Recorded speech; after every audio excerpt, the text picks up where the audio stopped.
Espero que el día de hoy las personas que se conecten hayan oído el resto de las sesiones que hemos tenido y vamos a hacer un repaso de cosas que considero muy importantes y que siempre lo he dicho durante toda la fase de estas charlas que hemos hablado de la seguridad del paciente y que quiero seguírsela repitiendo para que de verdad introyectemos este tema de manera importante en nuestro día a día. Acordémonos que hay algunos pacientes a los que no podemos dañar, pero hay algunos pacientes a los que no podemos ayudar, pero no hay ninguno al que no podamos dañar. Somos seres humanos y errar es humano y los pacientes van a ser atendidos en los servicios de salud por seres humanos que pueden cometer errores. Y esto lo seguiré diciendo siempre que hablemos de este tema para que por favor siempre lo tengamos en nuestro día a día, en nuestros consultorios, absolutamente presente. Como les decía al inicio, para las personas que no nos han acompañado los martes anteriores, esta es nuestra tercera sesión del programa de seguridad del paciente. En la primera sesión vimos la identificación correcta del paciente y cómo mejorar la comunicación efectiva de los profesionales. En la segunda sesión vimos cómo mejorar la seguridad de los medicamentos, garantizar la cirugía en el lugar correcto y disminuir el riesgo de caídas. Y hoy vamos a centrarnos en la disminución de las infecciones asociadas a la atención en salud. Un tema de una importancia enorme en nuestro consultorio y donde tenemos una responsabilidad grande en ese día a día, en un proceso tan complejo como es tratar de evitar las infecciones en el consultorio odontológico. Disminuir el riesgo de infecciones asociados a la atención en salud requiere de una serie de actividades y de prácticas que debemos desarrollar en el día a día de nuestros consultorios. El lavado de manos, hoy más que nunca, con nuestra pandemia del COVID-19, toma toda la relevancia y la Organización Mundial de la Salud toda la vida ha hablado de que el lavado de manos salva vidas. Creo que vivir la situación que estamos viviendo en estos momentos nos hace entender la importancia de esta actividad que a veces en el día a día del consultorio no la realizamos de la manera que debemos hacerla, no lo hacemos en los 5 momentos en que nos piden la higiene de manos para poder evitar la transmisión de infecciones a nuestros pacientes y a nuestro equipo de trabajo en el consultorio. No quiero ahondar más en el tema del lavado de manos porque todos sabemos, y vuelvo y repito, con la situación que estamos viviendo en este momento, la importancia de esta actividad en nuestro consultorio. Son 5 los momentos del lavado de manos y con que lo hagamos antes de atender a cualquier paciente y después de atender a cualquier paciente, vamos a lograr protegernos y proteger el entorno de nuestro consultorio. Para poder disminuir el riesgo de infecciones asociadas a la atención en salud, los odontólogos en especial tenemos una responsabilidad enorme en nuestros consultorios porque nosotros tenemos que desarrollar procesos de limpieza, desinfección y esterilización en nuestro día a día y que van definitivamente a impactar en la seguridad del paciente. Para nosotros los odontólogos, este es un proceso que genera una serie de dudas importantes. Tal vez en la academia no nos preparan de la manera suficiente para poder realizar estos procedimientos y adicional a eso, las auxiliares tampoco son capacitadas en una profundidad importante para realizarlo. Y nosotros como odontólogos tomamos la decisión de que ese es un proceso que no tiene mucho que ver con mi ejercicio profesional y que quien debe realizarlo es la auxiliar del consultorio. Sin embargo, la responsabilidad de este proceso está en manos del odontólogo y si nosotros queremos hacer alguna supervisión a nuestras auxiliares y ver cómo se está llevando a cabo este proceso, pues necesitamos conocer sobre todo las actividades que ella debe realizar para poder hacer una supervisión y poder garantizar, como les decía al principio, la seguridad del paciente. Lo que espero con la charla de hoy es que ustedes tengan algunos conceptos que les ayuden a aclarar un poco más este proceso y a tener algunas claridades de por qué debemos realizar algunas actividades que nos van a llevar al éxito de este procedimiento fundamental y proceso prioritario en nuestro consultorio. Cuando hablamos de bioseguridad y hablamos de todas las precauciones que debemos tener con nuestros pacientes, pues se definen una serie de precauciones universales que básicamente son técnicas o procedimientos destinados a proteger a los trabajadores de la salud y a los pacientes de una posible infección por virus o por cualquier otro agente y que se dé durante las actividades que prestamos en el consultorio. Estas precauciones se basan en un principio que todos debemos tener en cuenta, y es que todos los pacientes y sus fluidos corporales, independiente de la edad y del diagnóstico de ingreso o el motivo de consulta por el que haya llegado el paciente a nuestro consultorio, deben ser considerados como pacientes potencialmente infectados y se deben tomar todas las precauciones necesarias para prevenir que ocurra una transmisión. No importa la edad del paciente, no importa el diagnóstico del paciente, siempre debemos considerar al paciente como potencialmente infectado y de esta manera vamos a disminuir los riesgos de tener infecciones durante el procedimiento en el consultorio. Todo lo que vayamos a hablar durante esta conferencia está totalmente ligado con el Manual de Buenas Prácticas de Esterilización, manual que el Ministerio de Salud adopta a través de la Resolución 2183 del año 2004, donde se describen todo el proceso de limpieza, desinfección y esterilización que los proveedores de la salud debemos desarrollar y que adicional a eso se convierte en una herramienta indispensable para el desarrollo de los procesos en el consultorio. Esta resolución la deberíamos conocer todos los profesionales de la salud. Es un documento que, como lo acabo de decir, nos da las guías básicas para poder realizar estos procesos de manera correcta en el consultorio y además les da o nos da a cada uno de los profesionales herramientas para que en el momento donde nos hagan la inspección, vigilancia y control de este procedimiento, pues nosotros sepamos explicar lo que estamos llevando a cabo y no caigamos a veces en errores de dejarnos cambiar nuestros procesos porque definitivamente no están realizados de una manera sólida de acuerdo a lo que la resolución dice. Esta resolución está a puertas de cambiar. El ministerio muy pronto va a sacar la modificación a esta resolución y los invito a estar pendientes de la actualización y de verdad a leerla para que entiendan cómo deben ser los procesos.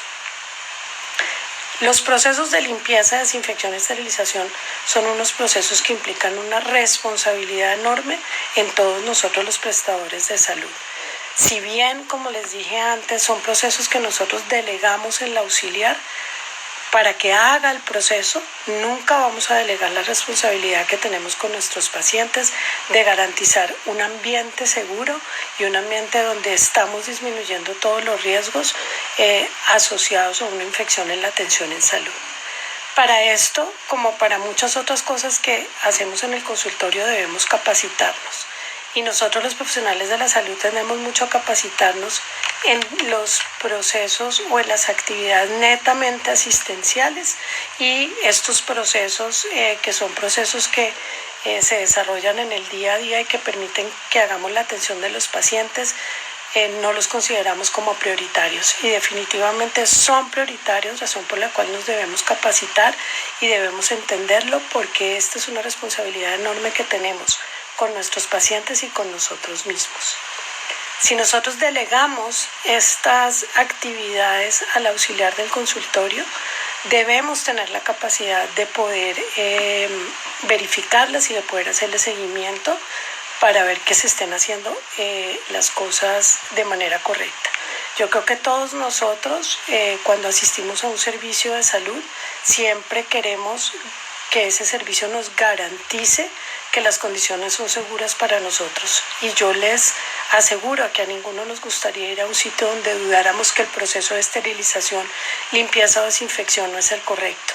Creo que no llevaríamos a ninguno de nuestros hijos o a ninguno de nuestros familiares a un servicio que no nos generara ninguna confianza. Entonces, los invito a que por favor estos procesos prioritarios en nuestro consultorio los hagamos de la manera correcta y verifiquemos lo que nuestro auxiliar está haciendo para poderle garantizar a nuestros pacientes un ambiente seguro.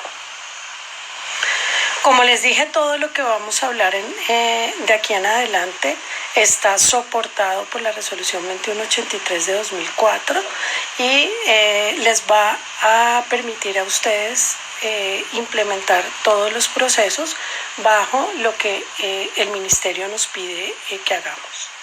Vamos a empezar con la clasificación de los dispositivos o de las áreas. Las áreas y los dispositivos, antes de iniciar cualquier proceso, deben ser clasificados. Debemos hacer un diagnóstico de cuál área vamos y en cuál área vamos a hacer algún procedimiento, así como lo hacemos con nuestros pacientes y sabemos que si el paciente tiene una caries debemos realizar determinado procedimiento. Pues bien, cuando nosotros hagamos los procesos de limpieza y desinfección y esterilización, debemos primero partir de la clasificación tanto de las áreas como de los dispositivos para saber cuál es el procedimiento que debemos seguir. Las áreas y los dispositivos se clasifican en críticos, semicríticos y no críticos. Y el instrumental odontológico, si vamos a hablar de instrumental, siempre se ha clasificado como un instrumental crítico.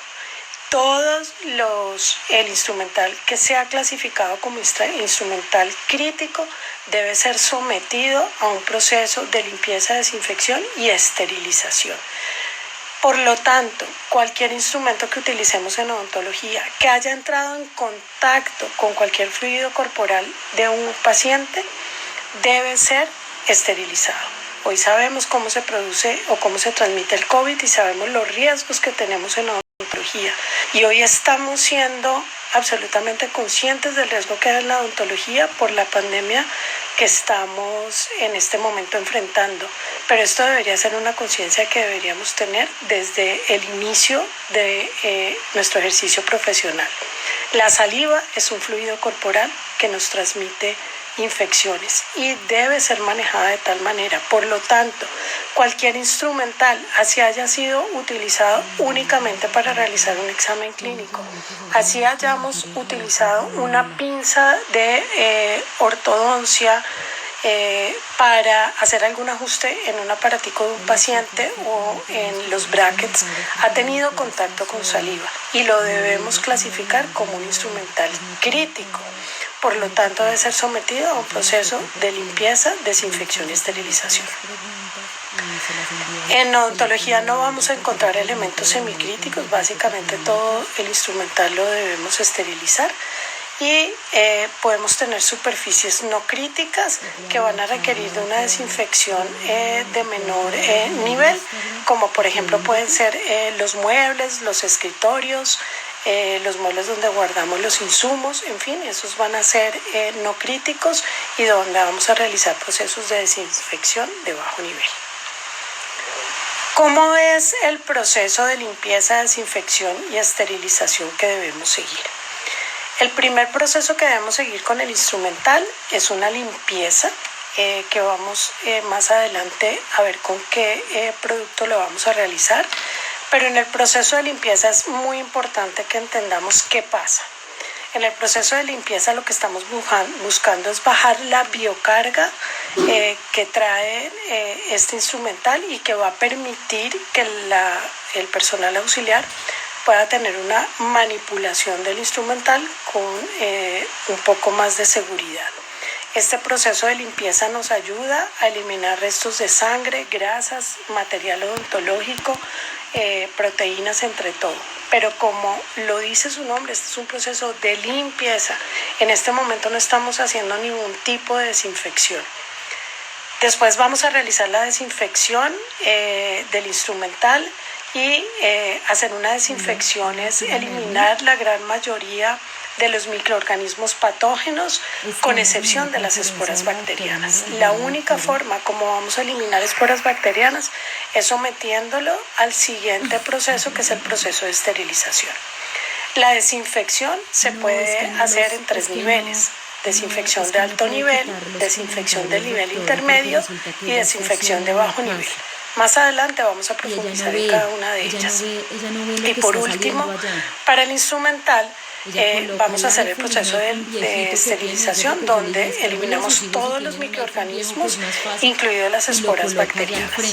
Y adicional a esto, la esterilización es el único proceso de todos los que acabamos de nombrar, donde vamos a encontrar unos indicadores que nos van a indicar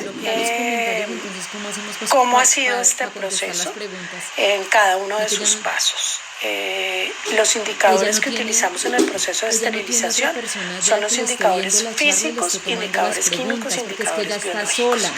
Cuando yo logro tener interacción en este tipo de conferencias con las personas y les pregunto cuál es el indicador físico o cuál es el químico, existe entre estos dos indicadores una confusión importante que hoy vamos a aclarar. Y por último, el indicador biológico, que también vamos a hablar de él.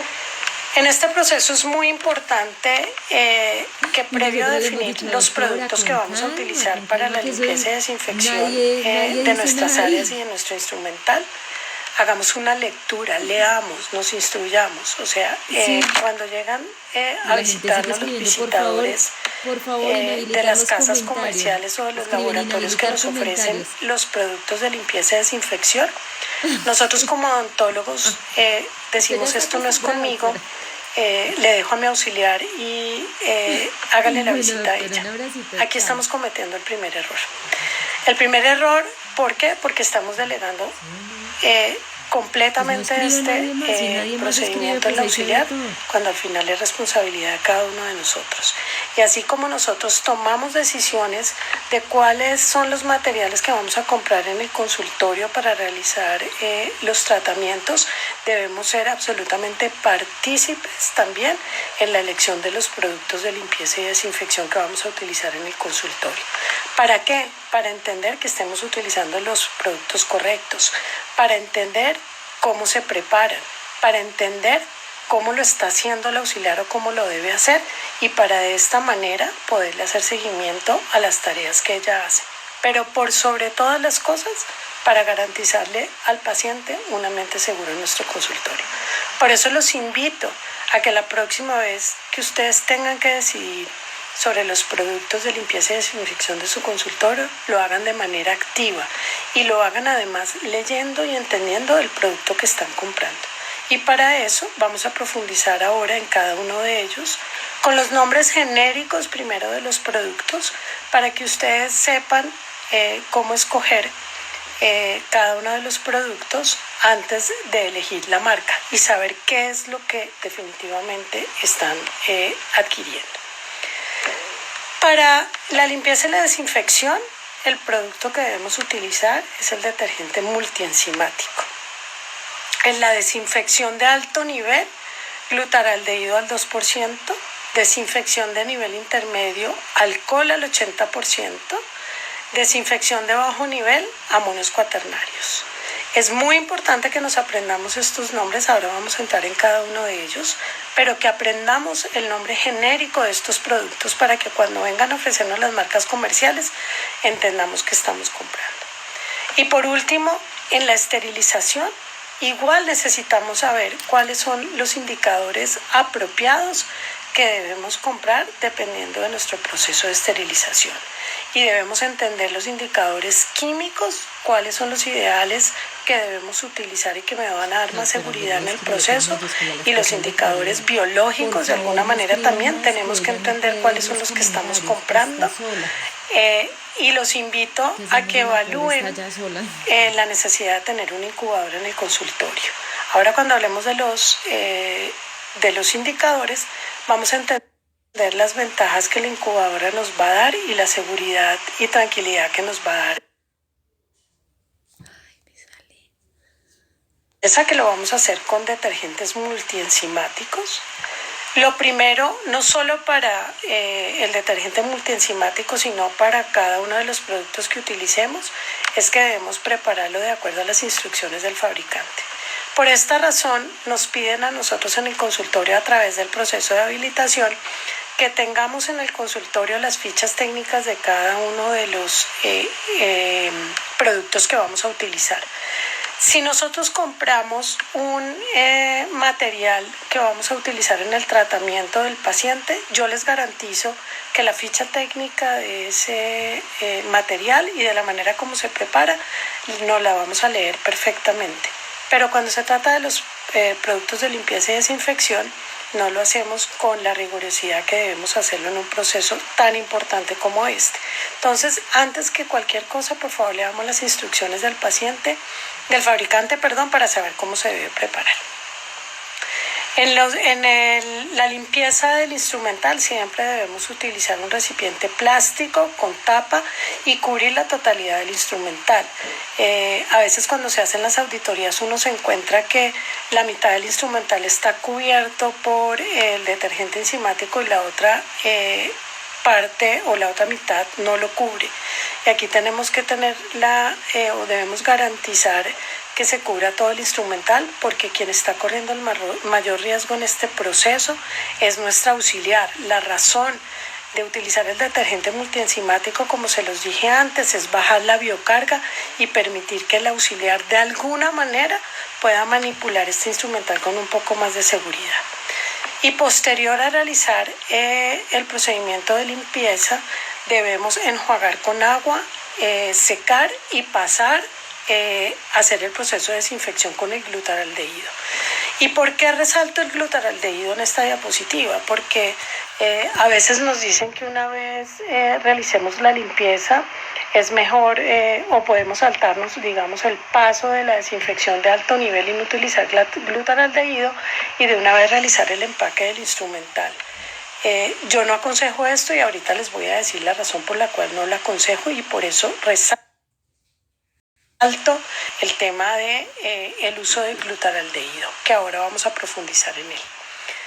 Durante el proceso de limpieza es muy importante que se utilicen todos los elementos de protección personal, pero es muy importante que la auxiliar, adicional a utilizar todos sus elementos de protección personal, nunca se lave las manos en el sitio donde realiza el enjuague y la limpieza del instrumental.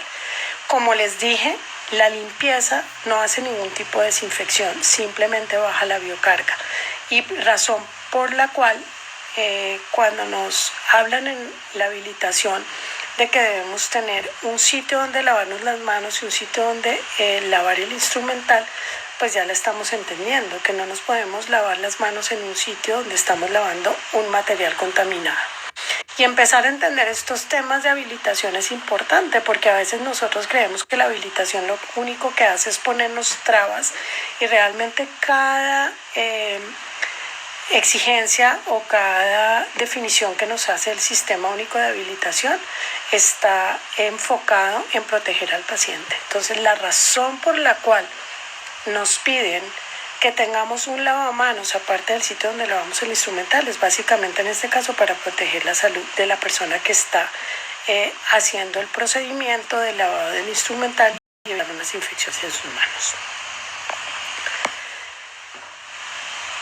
Seguimos entonces con el paso del glutaraldehído. ¿Y por qué les decía yo que no nos deberíamos saltar el paso del glutaraldehído? Cuando la auxiliar no realiza la desinfección en glutaraldehído, corre el riesgo de que en el momento en que está empacando el instrumental pueda sufrir un pinchazo con cualquiera de los elementos cortopunzantes y se puede contaminar muy fácil, porque el proceso de limpieza, como les dije y les sigo insistiendo, no realiza ningún tipo de desinfección. Entonces, el riesgo para el auxiliar en el momento en que está empacando puede ser grande. Si la auxiliar ha sometido el instrumental a un proceso de desinfección de alto nivel con glutaraldehído, cuando empaque, si sufre algún pinchazo, va a correr un menor riesgo de infección porque ya ha habido una desinfección de este instrumental. Adicionalmente, cuando se termina el turno y el auxiliar no alcanza a dejar empacado el instrumental previo a la esterilización, sí podría ser muy importante que el instrumental se lave, se seque muy bien y se deje dentro del glutaraldehído para sacarlo al otro día ya desinfectado y hacer enjuague, secado y nuevamente empacar el instrumental. Entonces, como consejo que les doy, es no saltarse este paso porque lo que está haciendo es proteger la salud de la persona que definitivamente está haciendo el proceso de esterilización. Cuando hablamos de glutaraldehídos, hablamos de un producto que una vez se encuentra activo, su vida útil está entre los 14 y los 30 días. Se utiliza como desinfectante de alto nivel después de 20 minutos y tenemos que tener muy claro que los vapores del glutaraldehído siempre son tóxicos. No hay glutaraldehído que no tenga vapores tóxicos. Si a ustedes les dicen que no, que este glutaraldehído no es tóxico, los invito, que los vapores de este glutaraldehído no son tóxicos, los invito a que lean toda la literatura para que veamos que todos los vapores de todos los glutaraldehídos son tóxicos, que lo que tenemos que tener es un cuidado en el manejo. Debemos utilizar recipientes plásticos con tapa y utilizar todos los elementos de protección personal. Y por ninguna razón, precisamente por la toxicidad que tiene para las vías respiratorias, por ejemplo, el glutaraldehído debe ser reemplazado en algunos frascos que tengan spray para esparcirlo sobre superficies ambientales, porque ya sabemos que es absolutamente tóxico y no lo debemos hacer. El glutaraldehído solamente lo debemos utilizar como un desinfectante de alto nivel y sumergir dentro de ese desinfectante nuestro instrumental, pero jamás realizar aspersión con él. Desinfección de nivel intermedio. Entonces tenemos para poder hacer desinfección de nivel intermedio, una excelente opción que es el alcohol. Y hoy también lo estamos viendo cómo es recomendado para hacer desinfección en los protocolos que se han establecido para el manejo del COVID-19. Y es algo que veníamos y que lo hemos tenido siempre a la mano por varias casas comerciales que ofrecen el alcohol, y ahora vamos a hablar de los productos que ofrece el laboratorio Farpac. Pero es una excelente opción para hacer desinfección de nivel intermedio. El alcohol en concentraciones por debajo del 50% no actúa igual. La concentración óptima e ideal está entre concentraciones del 60 y el 90%. El alcohol es bactericida, fungicida, virucida y lo único que no destruye son las esporas bacterianas. El alcohol nunca lo debemos utilizar como desinfectante de alto nivel, sino como desinfección de nivel intermedio, y nos sirve para hacer desinfección de superficies externas de equipos. Y para el uso del alcohol vamos a hablar de algunas indicaciones o de algunos usos que le podemos dar. Todos sabemos que las piezas de mano son equipos que son críticos, que en la medida de lo posible debemos esterilizarlas, que cada día más en el mercado tenemos piezas de mano que son autoclavables, pero que claramente no vamos a tener el número suficiente de piezas de mano que nos garanticen una rotación importante si las esterilizamos. Por esa razón, la desinfección de las piezas de mano durante la atención, si no podemos esterilizarlas todas, las podemos hacer con desinfección de nivel intermedio, o sea, con alcohol. Y en esto quiero ser muy precisa para que ustedes analicen los productos que están utilizando en el consultorio para la desinfección de las piezas de mano y que busquen cuál es el componente que tiene ese producto que están utilizando, porque a veces se sugieren amonos cuaternarios para realizar la desinfección de las piezas de mano, pero los amonos cuaternarios nos hacen una desinfección de bajo nivel. Por lo tanto, revisemos muy bien, porque requerimos en esas piezas de mano que no podamos someter a un proceso de esterilización, realizar un proceso de desinfección mucho mayor al proceso que realizamos con amonos cuaternarios. Y los amonos cuaternarios son utilizados como desinfectantes de bajo nivel. Se recomienda para la desinfección de superficies ambientales, para pisos, para paredes, pero no se recomienda para el manejo de derrames de sangre y, como les acabo de decir, tampoco para hacer la desinfección de equipos como las piezas de mano. En el mercado existen muchas marcas de todos estos productos. Lo importante es que entendamos el componente de cada uno de ellos cuando vayan a comprarlo, y los invito para que por favor miren la línea de Farpac: Garox multienzimático, Garox 30, que es el glutaraldehído, Garox alcohol y Garox superficie, que son los amonos cuaternarios. Como pueden ver, el laboratorio tiene toda la línea completa de productos para hacer limpieza y desinfección.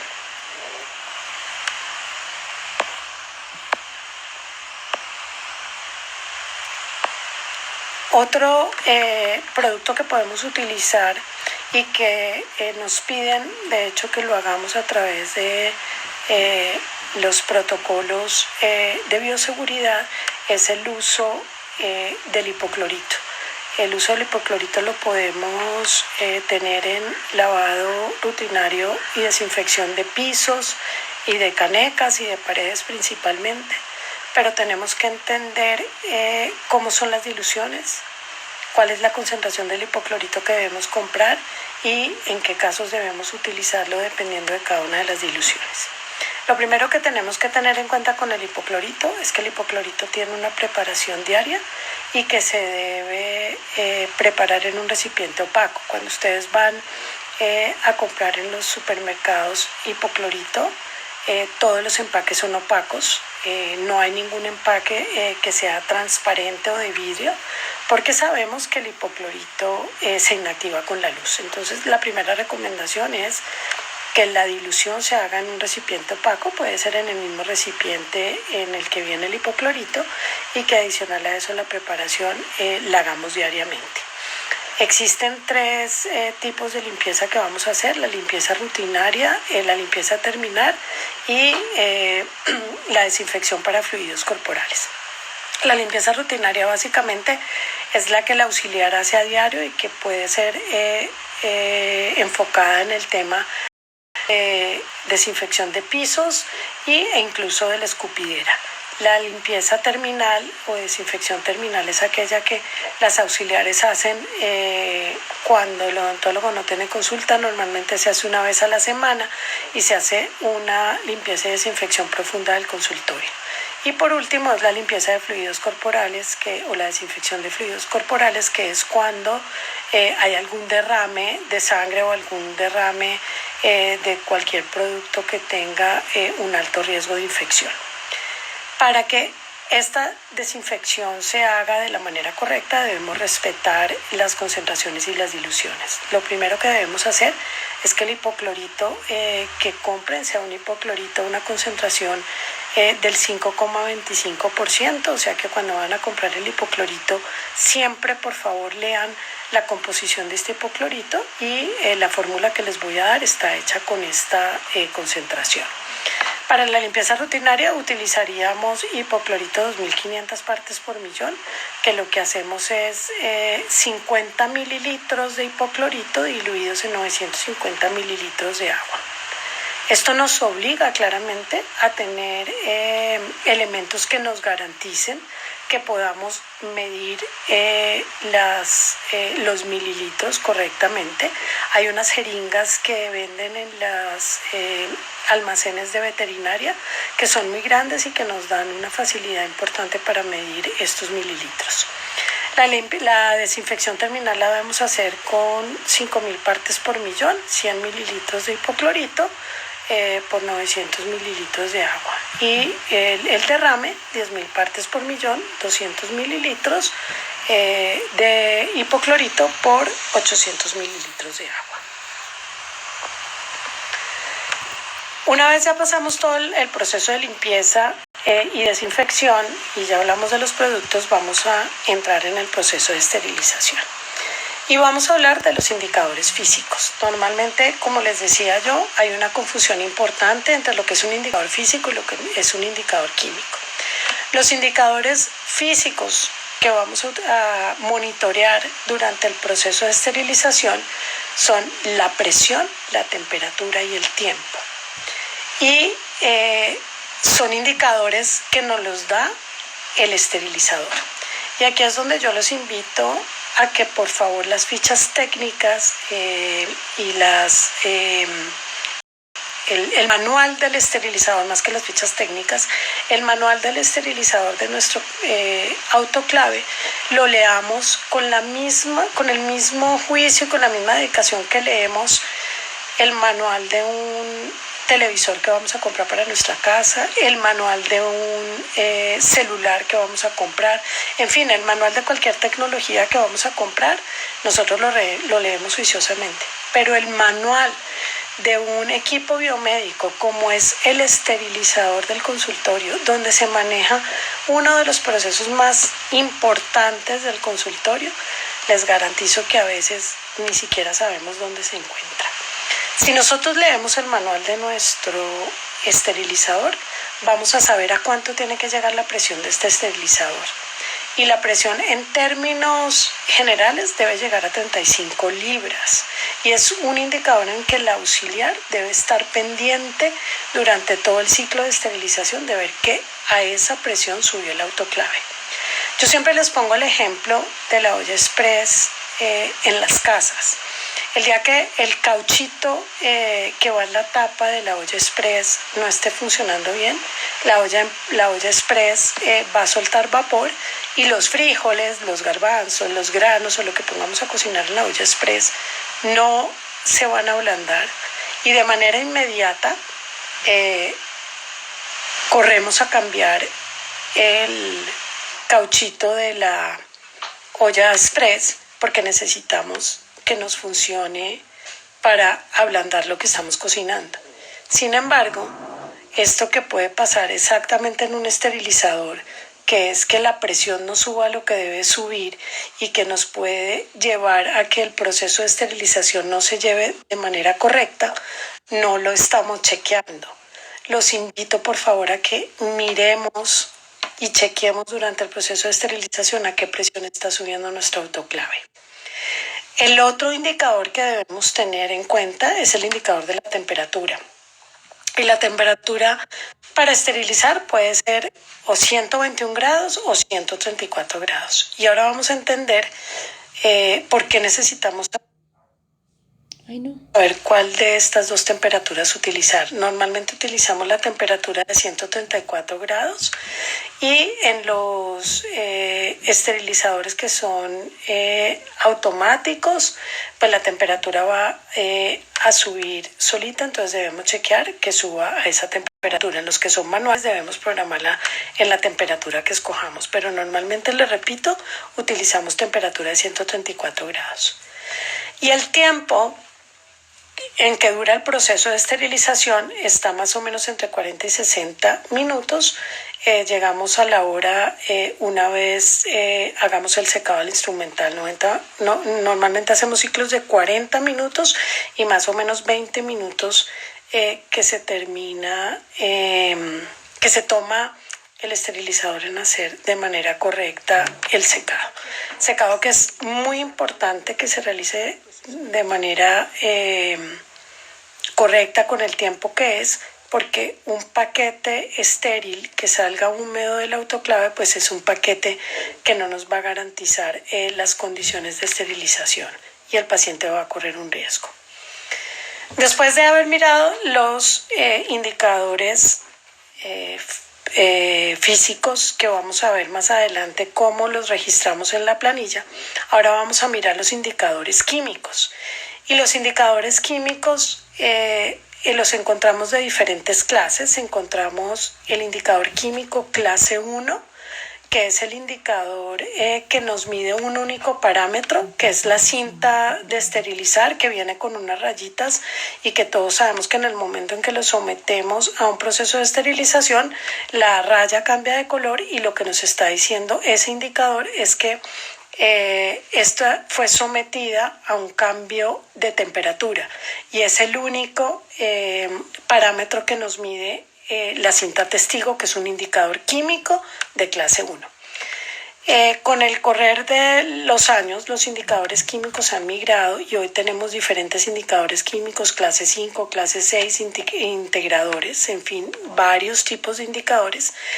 Y esos indicadores de clase 5 y clase 6 nos muestran diferentes parámetros que debemos mirar en el momento en que el indicador salga del autoclave. Los indicadores no los estamos utilizando porque la Secretaría de Salud no los está exigiendo y nos están poniendo una traba adicional. El indicador, como su nombre lo dice, me está indicando algo, me está diciendo algo. El indicador me puede decir si el ciclo falló, si la temperatura estaba bien, si la humedad dentro de la cámara del autoclave estaba bien. En fin, me da una serie de resultados del proceso, pero solamente los voy a aprovechar si yo entiendo cómo interpretar el indicador. Y la única manera para entender cómo interpretar el indicador, pues es si nosotros leemos la ficha técnica de este indicador. Cuando hagamos la compra de los indicadores, por favor, siempre al proveedor le deben solicitar que les envíe la ficha técnica para saber cómo interpretarlo.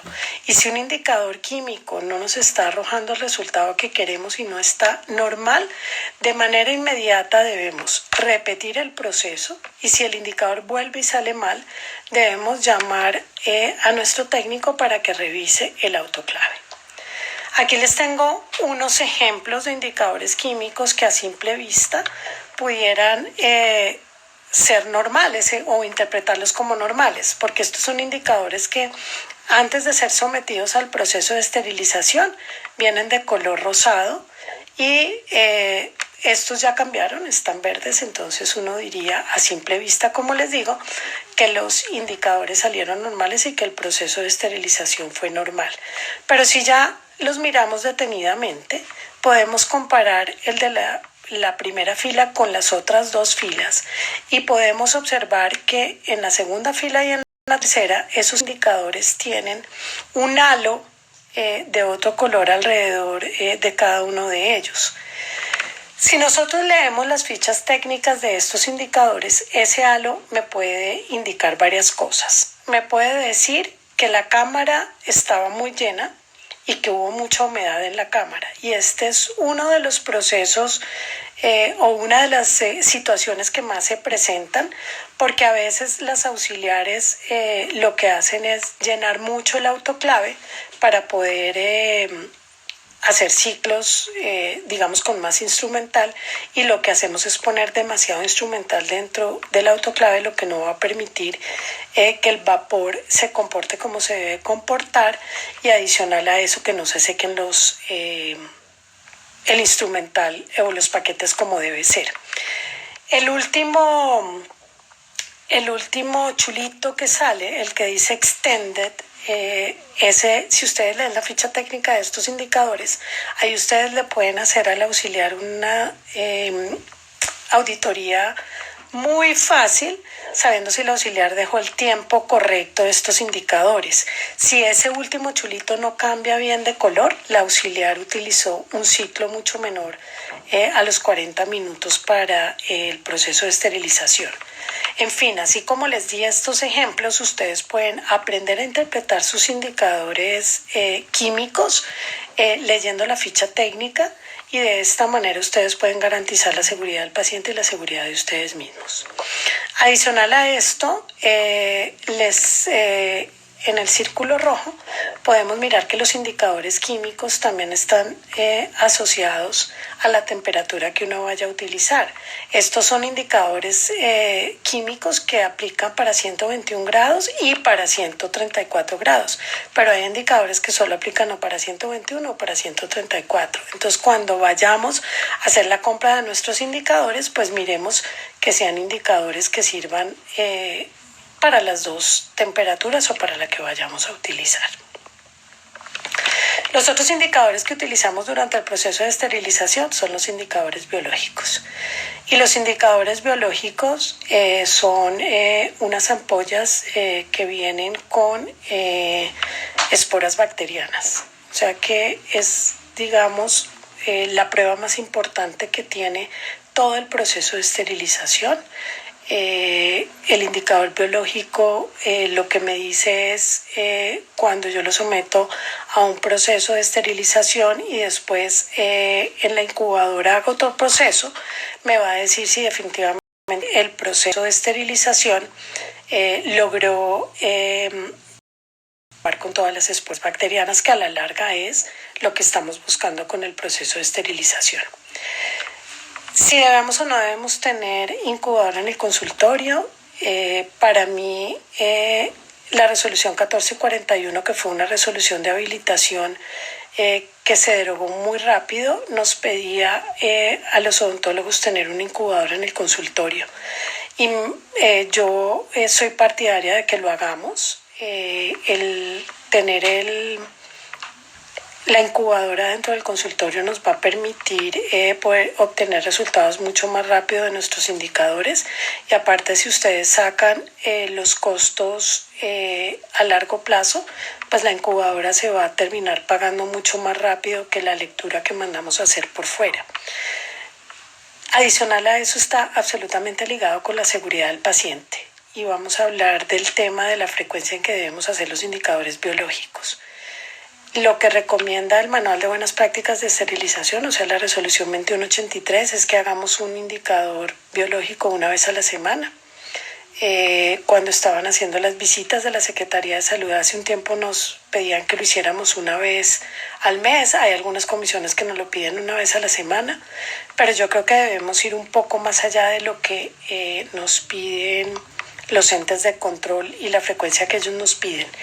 Lo que necesitamos entender es que entre más frecuencia haga yo del indicador biológico, mayor seguridad voy a dar a mi proceso de esterilización. Y les voy a poner algunos ejemplos, como por ejemplo, cuando vayamos a hacer o cuando se hagan implantes en pacientes, el ideal sería que todo ese instrumental que vamos a utilizar en implantes o en las cirugías que son un poco más invasivas, deberíamos en la carga de ese instrumental hacer un indicador biológico. En pacientes inmunosuprimidos, en condiciones específicas donde hay un mayor riesgo de infección en los pacientes, yo les aconsejo que tengamos un indicador biológico que nos permita tener mucho más seguridad de este proceso de esterilización. Utilizar el indicador biológico o porque debemos registrarlo en la historia clínica, porque la manera en que, más que registrarlo en la historia clínica, nosotros registramos la fecha en que esterilizamos el paquete, y la idea es que una vez tenemos que registrar la fecha en que el paquete estuvo estéril, porque si el indicador biológico nos sale positivo, debemos hacer un seguimiento a los paquetes que se esterilizaron durante el tiempo en que el indicador biológico nos resultó positivo. Espero que con perdón, me falta por último la planilla de esterilización en la que debemos registrar toda la trazabilidad del proceso de esterilización, y esto es muy importante, sobre todo en los temas de instituciones, sin querer quitarle la importancia al tema en el consultorio. Y registrar de manera correcta esta planilla nos va a permitir tener una trazabilidad completa del proceso de esterilización, lo que nos va a ayudar en el evento que tengamos que hacer una investigación de un evento adverso por el proceso de esterilización. Espero que con esto que hablamos el día de hoy se hayan disminuido un poco las dudas que normalmente se tienen en este proceso, y que les ayude a ustedes en este día a día de los consultorios a disminuir el riesgo de infección asociado a la atención en salud. Con esta charla terminamos las 6 metas internacionales de seguridad del paciente, y en la próxima charla los invito a que analicemos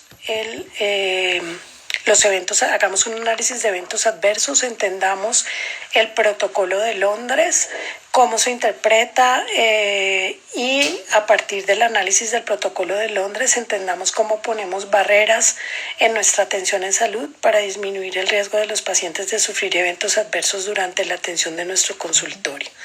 Y de esa manera terminamos el ciclo de seguridad del paciente con nuestra próxima charla. Espero que la charla de hoy les haya aclarado varios conceptos, y les vuelvo y les digo, les sirva en ese día a día de su consultorio y les ayude a garantizar una atención segura en sus pacientes. Muchísimas gracias a todos y espero que nos veamos el próximo martes, y muchas gracias de nuevo a Laboratorios Farpac por estos espacios que ha seguido manteniendo, por la importancia que Laboratorios Farpac toda la vida ha demostrado por sus odontólogos. Muchísimas gracias a Hernán Prieto, que siempre ha estado a la vanguardia en estos temas y en el tema de la odontología. Y bueno, espero podernos ver dentro de 8 días, y muchas gracias a todas las personas que asistieron. Mil gracias, y estaremos conectándonos nuevamente dentro de 8 días a la misma hora. Muchas gracias. No contestó las preguntas. La doctora le mandó las preguntas. End now, ¿no? Are you sure you want to? Okay. Pero la doctora, ¿qué le pasó? Se las mandé.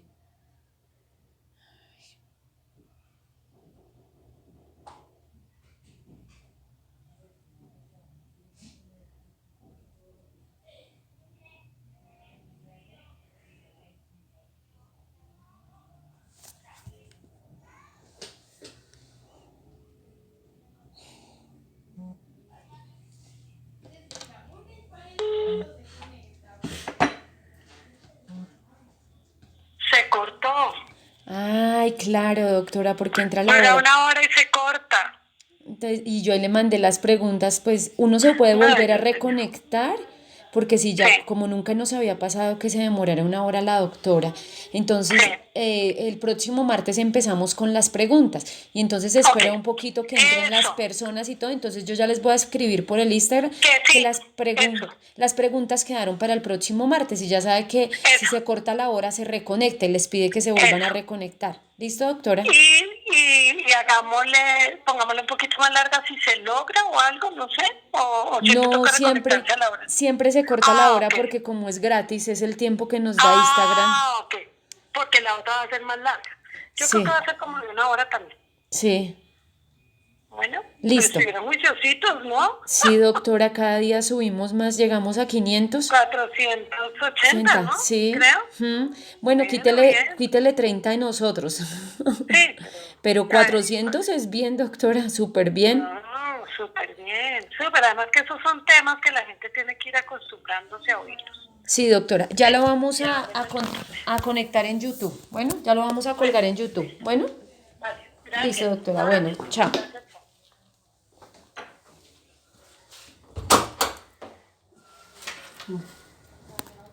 Uy, Virgen Santa.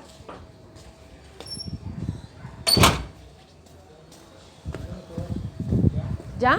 Ah, ya les digo. Hijis. ¿Qué pasó? Ya mira. Se le cortó a la hora a la doctora, entonces no alcanzó a hacer las preguntas. ¿Ya terminas? Sí, ya.